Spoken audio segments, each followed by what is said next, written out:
Alright, so this shouldn't take too long. It's PPP. It's type of encapsulation across serial interfaces, really. I think that's the gist of what I need to know. At least I hope so. And of course, the two types of encryption to like keep the username and password obscure across it. So yeah, to encapsulate it, you just go on your little router.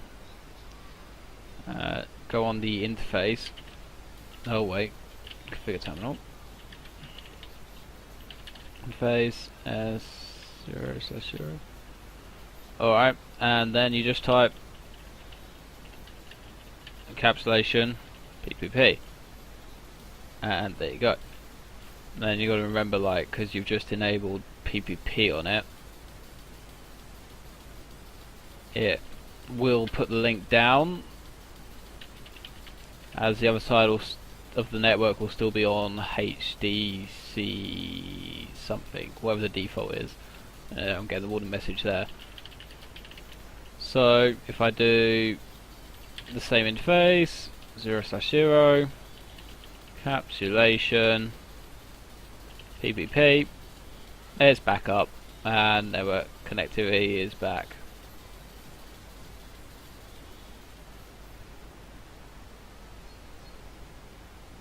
Or it isn't. Ah, there we go. It's just needed to propagate the OSPF back. Here we go. Right. So now the other interface, which is S1/0, and that needs encapsulation PPP. It brings it down, of course. Enable config terminal.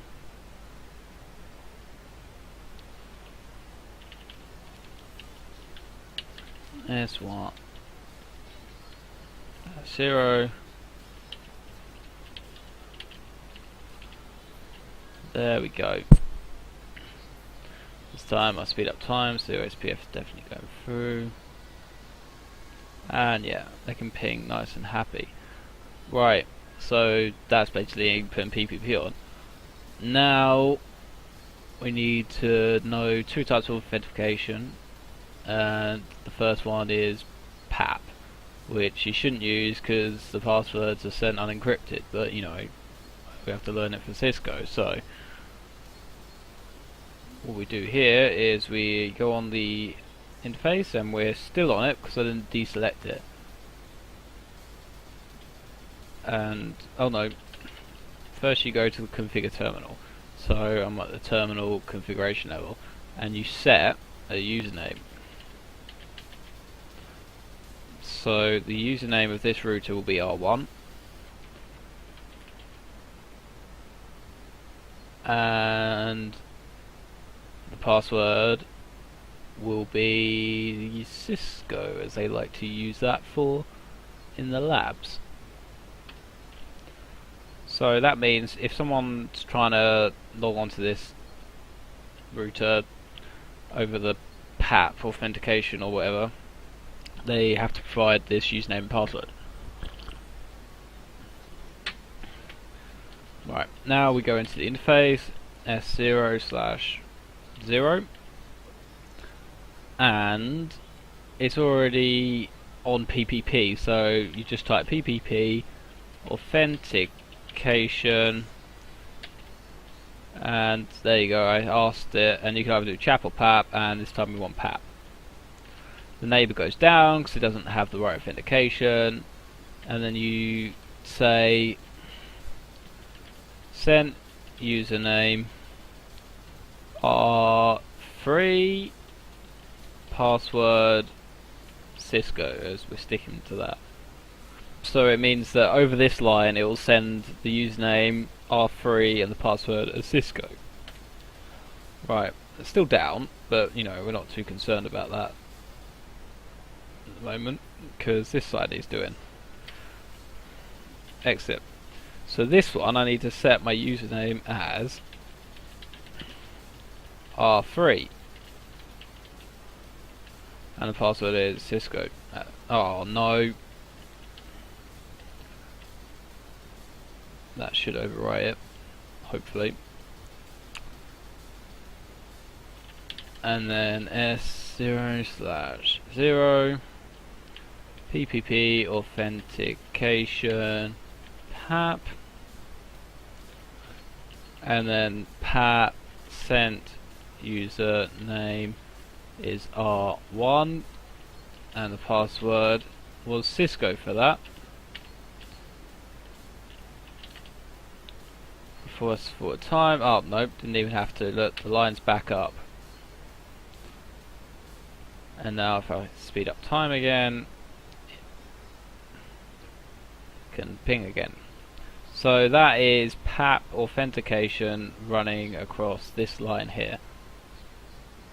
Now, the more secure one, which you're supposed to use, or, well, you're more likely to use, is CHAP.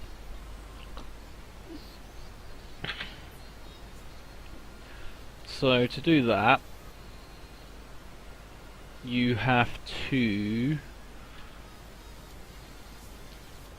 set a username on the configure. On terminal configuration, you set a username as the other router. So I want R2 to be able to access it, and we'll stick with Cisco as the password. Then I go into the interface, much like I did with PAP, but this time it's the other interface. And this time PPP authentication.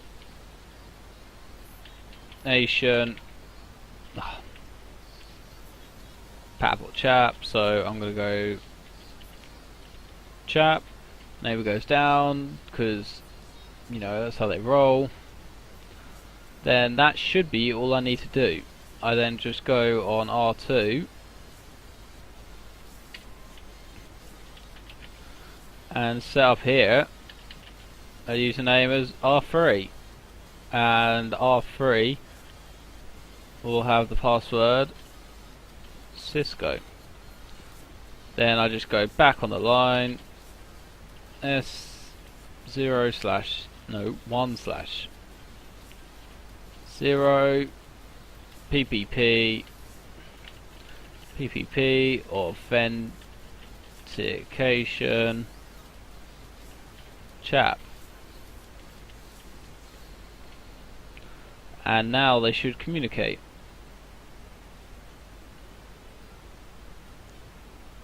And there you go, it sends it across. So those were the commands to do CHAP and PAP authentication. Pretty simple chapter in the labs really. So there we go, done another section.